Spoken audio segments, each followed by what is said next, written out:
आदाब, नमस्कार। The red mic में आपका स्वागत है। मैं हूं सुप्रीम कोर्ट में। वक्फ मामले पर सुनवाई हुई और करीबन ये सुनवाई 4 घंटे तक चली और आज 4 घंटे कोर्ट ने, जिसकी अध्यक्षता खुद chief justice of India Gavai साहब कर रहे थे, उन्होंने डिटेल में मुस्लिम पक्ष को सुना। कपिल सिब्बल ने कई घंटों अपनी दलीलें दी, अभिषेक मनु सिंघवी ने अपनी दलीलें दी, ताजमहल से लेकर के जामा मस्जिद का जिक्र आया और बताया गया कि किस तरीके से वक्फ कानून मुस्लिम समुदाय से उनका धार्मिक अधिकार छीनने वाला है। बहुत सारी कमियां बताई गई। हमारे साथ SQR इलियास साहब हैं, जो प्रवक्ता भी हैं all India Muslim personal law board के, और इस पूरे मामले में ब्रीफिंग्स में और पहले दिन से जो आंदोलन चल रहा है वक्फ कानून के खिलाफ, उसके अग्रणी रहे हैं। उनसे समझते हैं कि सुप्रीम कोर्ट में क्या कुछ हुआ।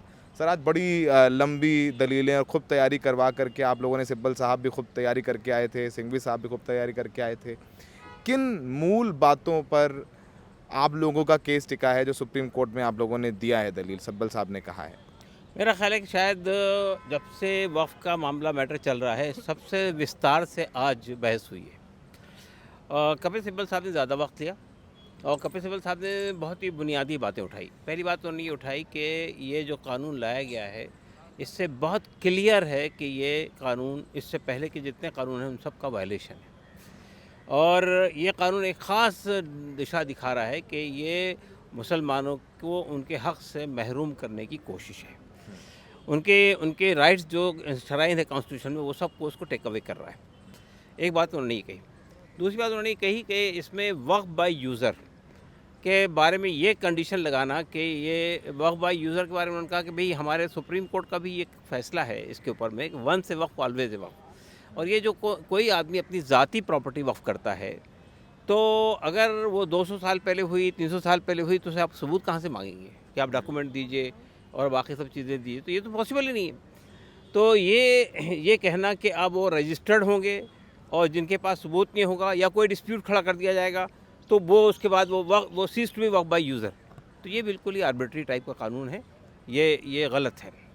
दूसरी बात उन्होंने ये कही कि ये जो आपका ये जो प्रैक्टिसिंग मुस्लिम वाला जो काम है, कि आप कहें कि भाई एक आदमी 5 साल तक प्रैक्टिसिंग मुस्लिम होना चाहिए, तभी जाके वो वक्फ कर सकता है। तो ये तो क्लियर वायलेशन है आर्टिकल 14 का। एक बात आप बोले, मुझे डाउट भी है। मैं सुन रहा था जब सुनवाई लाइव लॉ पे फॉलो कर रहे थे हम लोग, तो सिब्बल साहब ने कहा कि अब वक्फ बोर्ड और वक्फ काउंसिल का CEO भी नॉन मुस्लिम हो सकता है। हाँ। ये क्या क्लैरिटी के साथ है कि भाई CEO तो बहुत इंपॉर्टेंट पोस्ट होती है और वो मुस्लिम नहीं होगा? क्या एक क्लैरिटी से बिल में या कानून में लिखा हुआ है? इसको लेकर के भी क्लैरिटी है अभी आप लोगों के जहन में? नहीं, क्लियर है ये बात। कपिल सिब्बल साहब ने पिछला कानून पढ़ के सुनाया 95 का, और अभी का भी पढ़ के सुनाया। उन्होंने कहा देखिए 95 के कानून में ये बात क्लियर तौर पर मेंशन की गई थी कि CEO के काम क्या हैं, और ये कहा गया था CEO जो है वो मुसलमान ही होगा। इस कानून के अंदर ये मुसलमान ही होगा वाली शर्त हटा दी गई। CEO का काम क्या होगा वो तो मेंशन किया हुआ है, लेकिन CEO इस रैंक का आदमी होगा, फला होगा, लेकिन वो मुसलमान होगा, ये बात हटा दी गई इसमें से। ये तो बहुत क्लियर बात है। फिर उसके बाद उन्होंने ये कहा कि साहब ये जो वक्फ बोर्ड है और सेंट्रल वक्फ काउंसिल है, उसमें जो लोग अपॉइंट होकर आएंगे वो तो मेजॉरिटी नॉन मुस्लिम्स की होंगी। इसलिए कि जो मुसलमानों के लिए कंडीशन थी कि यहाँ से मुसलमान इस कैटेगरी से मुसलमान, उस कैटेगरी से मुसलमान आएगा, वो हटा दी गई। तो अब 2 नॉन मुस्लिम तो होंगे ही कंपल्सरीली, बाकी भी नॉन मुस्लिम हो सकते हैं। और नतीजा ये होगा कि जो वक्फ बोर्ड का कॉन्स्टिट्यूट होगा या सेंट्रल वक्फ काउंसिल कॉन्स्टिट्यूट होगी, उसमें प्रेडोमिनेटली नॉन मुस्लिम्स होंगे, और नॉन मुस्लिम भी वो होंगे जो गवर्नमेंट अपॉइंट करेगी। तो गवर्नमेंट जिनको अपॉइंट करेगी वो गवर्नमेंट के लोग होंगे। तो इससे साफ क्लियर बात है कि यानी ये जो आर्टिकल 26 में ये कहा गया कि मुसलमानों को अपने रिलीजियस इंस्टीट्यूशन को मैनेज करने और मेंटेन करने की आज़ादी, फंडामेंटल राइट दिया गया था, वो राइट भी से छीन लिया गया। उसके बाद ये बात उन्होंने कहा कि भाई दूसरे जो इंडोमेंट्स हैं, हिंदू इंडोमेंट हैं, सिख इंडोमेंट हैं, उनको ये सब प्रोविज़न हासिल है। आप एक पर्टिकुलर कम्युनिटी के प्रोटेक्शन को छीन रहे हैं, तो ये भी आर्टिकल 14 का वायलेशन है। फिर उन्होंने इस पर बात की कि साहब ये जो बात है कि साहब वक्फ करते वक्त में आप नॉन मुस्लिम्स के ऊपर से ये परमिशन हटा दें कि भाई आप नहीं कर सकते। एक नॉन मुस्लिम की अपनी ज़ाती प्रॉपर्टी है, तो ये उसका आप वो राइट टू आर्टिकल 14 के अंदर जो राइट है उसका वो छीन रहे हैं आप। आर्टिकल 19 का जो राइट है वो छीन रहे हैं। ये उसकी प्रॉपर्टी है, वो कहता है कि मैं इसके लिए वक्फ करना चाहता हूँ, तो उसको आप कैसे आप रोक सकते हैं? तो ये भी इसका वायलेशन है। इसके बाद फिर जो है धवन साहब ने भी कुछ पॉइंट्स रेज़ किए। धवन साहब ने भी कई इम्पोर्टेंट पॉइंट उठाए और संघवी साहब ने भी बहुत इंपॉर्टेंट पॉइंट उठाए। एक पॉइंट जो रह गया है आज मेंशन करने में, और निज़ाम पाशा साहब उसी पॉइंट को उठाना चाह रहे थे तो वो टाइम नहीं मिला। वो पॉइंट ये रह गया कि लॉ ऑफ लिमिटेशन से जो एग्जेम्पशन था वो ख़त्म कर दिया है इस कानून में।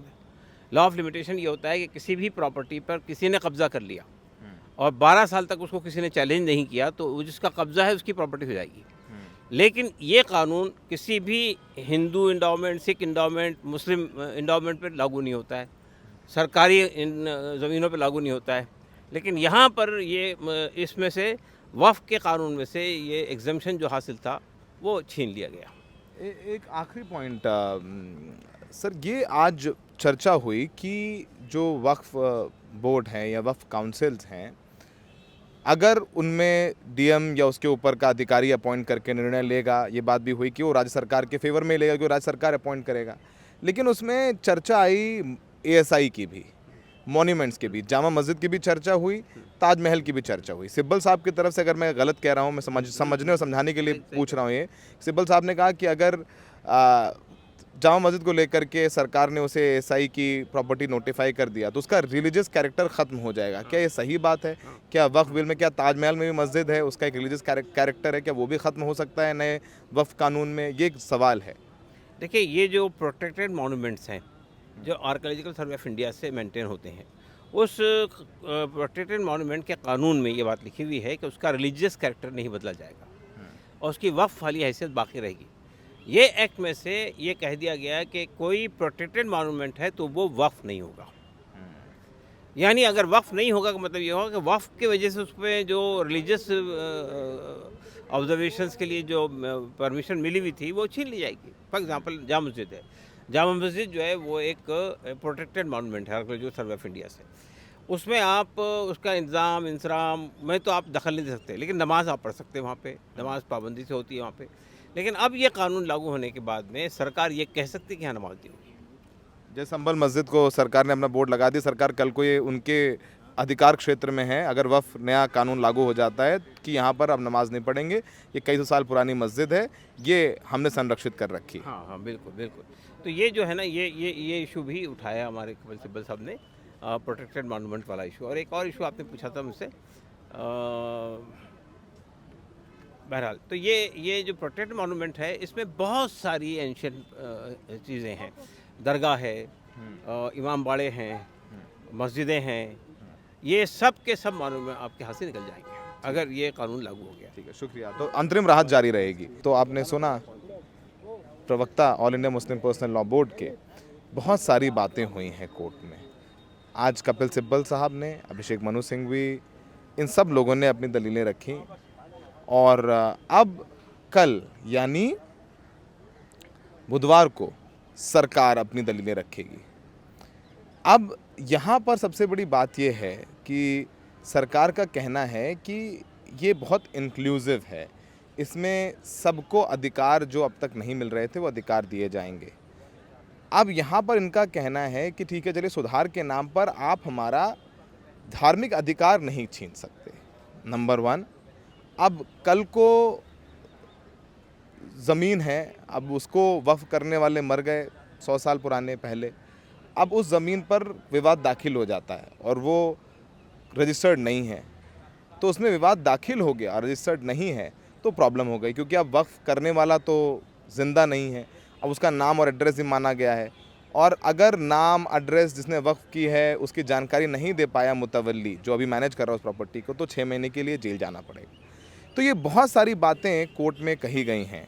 अब देखना होगा कि सरकार की तरफ से क्या कहा जाता है। सरकार ने अपने हलफनामा में कई बात कही हैं। सरकार ने अपने हलफनामा में कहा था कि ये बिल बनाया गया है लाखों लोगों से बातचीत करके, इसे देश की संसद ने पास किया है, तो उसको लेकर के अंतरिम रोक लगा देना जो इंटरिम रिलीफ मुस्लिम पक्ष को दी थी वो गलत है। बहुत ज़्यादा दखल अंदाजी करना भी ठीक नहीं है। बहुत सारी बातें जो हैं वो कोर्ट में हुई थी। तो अब इस पूरे मामले में आगे क्या होगा वो देखना होगा कि आगे ये जो मिली राहत है जारी रहेगी नहीं रहेगी, क्योंकि खुद chief justice of India Gavai साहब इस पूरे मामले को सुन रहे हैं। एक और महत्वपूर्ण बात जो है हम अपने दर्शकों को बताना चाहते हैं, जो आप हमेशा से इस पूरे मामले पर हमें सुनते हुए आए हैं, उस मामले पर कपिल सिब्बल ने ये भी कहा है कि वक्फ का निर्माण ही धर्मनिरपेक्ष कार्य नहीं है, ये मुसलमानों की संपत्ति है जिसे वो ईश्वर को समर्पित कर देते हैं। कपिल सिब्बल ने कहा कि अगर आप 14 राज्यों के वक्फ बोर्ड को देखें तो सभी सदस्य मनोनीत हैं, कोई चुनाव नहीं होता। सिब्बल ने कहा कि जिस तरह शैक्षणिक संस्थानों को प्रबंधन का अधिकार है, उसी तरह धार्मिक संस्थानों को भी अपने मामलों को प्रबंधन का अधिकार है। ये भी कहा कि वक्फ काउंसिल में गैर मुसलमानों को सदस्य बनाना धर्मनिरपेक्षता नहीं है। वकील कपिल सिब्बल ने कहा कि हमारी आपत्ति भी यही है कि किसी भी धर्म स्थान जो हिंदू है, उसकी जो बंदोबस्तगी है, उसका जो मेंटेनेंस है, उसमें भी एक व्यक्ति गैर हिंदू नहीं है। यदि आप अन्य धार्मिक समुदाय को विशेषाधिकार दे रहे हैं तो यहाँ क्यों नहीं। उन्होंने ये भी कहा कि पहले इसमें केवल मुसलमान सदस्य थे और अब इसमें बहुसंख्यक गैर मुस्लिम हैं। सिब्बल ने कहा कि ये सभी आपस में जुड़े प्रावधान हैं संपत्तियों पर कब्जा करने के लिए, कानून की प्रक्रिया के बिना, लेकिन कानून के माध्यम से सब किया जा रहा है। तो जो वक्फ बोर्ड वक्फ काउंसिल होंगे, उसमें जो CEO होता था, चीफ एग्जीक्यूटिव ऑफिसर, अब तक उसमें लिखा था कि वो मुसलमान ही होगा। इस बार वो नहीं है, तो वो गैर मुसलमान भी हो सकता है। तो अगर वक्फ बोर्ड या वक्फ काउंसिल का CEO ही गैर मुसलमान होगा तो इसको लेकर के आपत्ति हो रही है। तो अब सारी बात कोर्ट तय करेगा, लेकिन एक अच्छी बात यह है कि बहुत डिटेल में सुनवाई हो रही है, सबको पता चल रहा है, और हम भी डिटेल में गंभीरता के साथ जो कुछ भी कोर्ट में होता आया है या होता आएगा आपके बीच लेकर के आते रहे हैं।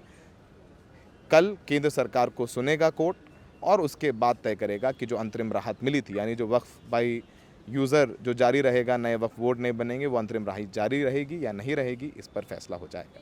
हमें देखने के लिए बहुत बहुत शुक्रिया।